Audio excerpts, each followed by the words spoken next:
You are listening to the Self-Trust Solution Podcast with Dawn Leday, episode number 91.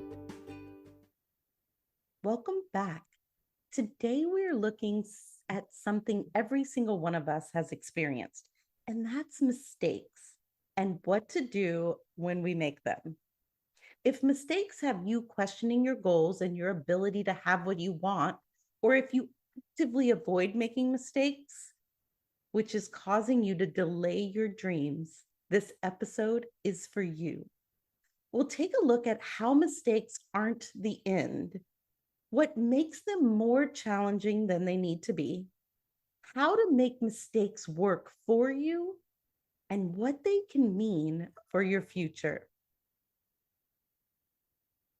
The number one reason most people don't reach their goals, the dialogue in their head. But what if that inner chatter could actually work for you? Download my free ebook and discover how to turn self-talk into your greatest asset on the path to success. Get your free copy now of Master Your Inner Dialogue at theselftrustcoach.com. Now on to the episode. So whether it's a project at work, a personal goal, or even a relationship, mistakes happen. And sometimes those mistakes can feel like they've completely derailed our plans, adjusted our goals, or even made us question our dreams altogether. But here's the thing, mistakes are inevitable, and sometimes they're even necessary and useful, even though I know it doesn't feel that way in the moment. It never feels that way for me in the moment. But today we're going to talk about how to learn from mistakes, maintain your self-trust, and even build it, and keep moving forward stronger than before. All right, let's dig into what it means to actually learn from mistakes and use them to build both self-trust and momentum towards your goals. So the first is to recognize that mistakes aren't the end. They're actually part of the process.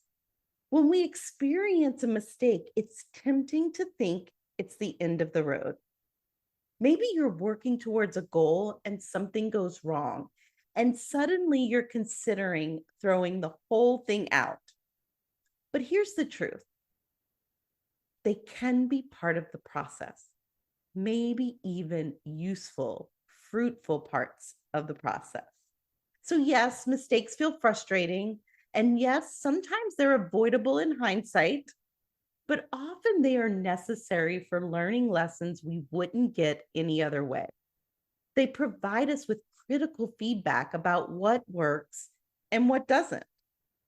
Every time you keep going after a mistake, you become stronger, more knowledgeable, and resilient. So the next time you're faced with this mistake, remind yourself that it's not a roadblock, meaning it's not the ending of a road. It's not saying turn around.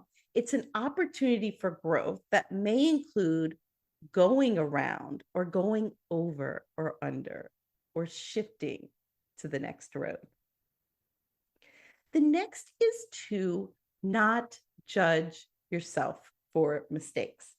And this comes up a lot, obviously, with self-trust. It's important to not judge our reaction when things go wrong.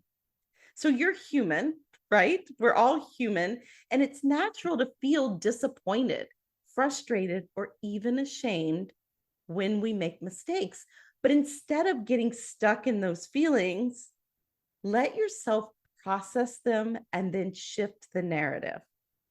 The key is to acknowledge that these feelings are valid while reminding yourself that mistakes don't define your worth or your capability.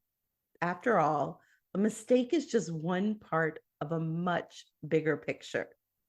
And when we feel disappointed or frustrated or even ashamed, that doesn't have to be a problem that we compound with making it mean so much more than what the mistake actually represents.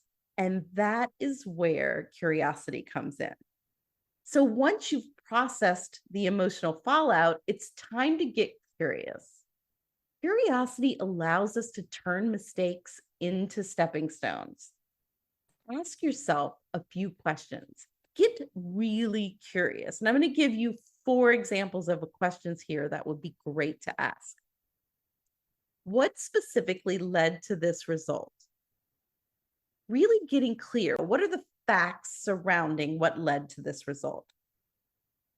What didn't I know or consider that I know now?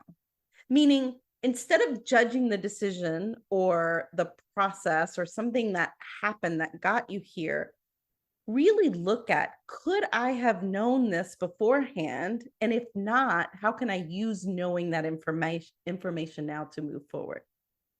Leads to the next question. How can I use this mistake for my benefit moving forward? How can I use it, what I learned about myself, about the process, about the components involved? How can I use it to benefit me moving forward? And finally, what is the next best step I can take? That is a great question because often we get stuck and focused on what went wrong without shifting to either the solution or just what's the next best step that I can take that will move me towards a solution, or at least give me time to come up with one while I'm still taking action, because being in motion is going to keep you in motion. Creating that, not letting it be a stopgap, is how we can keep going. So this shift from criticism to curiosity is an absolute game changer. It turns a potentially demotivating moment into one of empowerment. Next, we want to look at our future self and the bigger picture. When you're in the middle of a mistake, it can feel all consuming.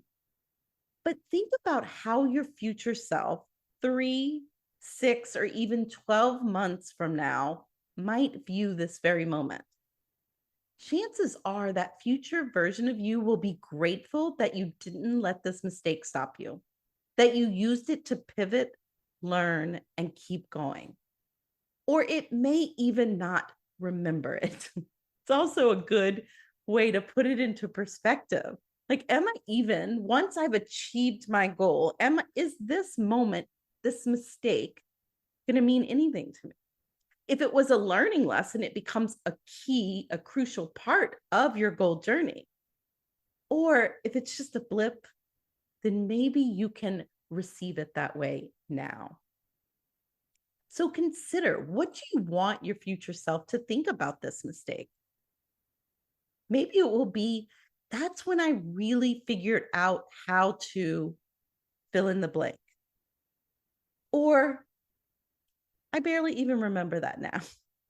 This helps put things in perspective again and shows you that mistakes are just one small part of a much bigger story in your goal success. So, what will you take away from today's episode? My goal is for you to create a mistake protocol that works for you. 1, realize mistakes are part of the process and not the end of it. They can provide valuable feedback and lessons that help you grow stronger, wiser, and more resilient.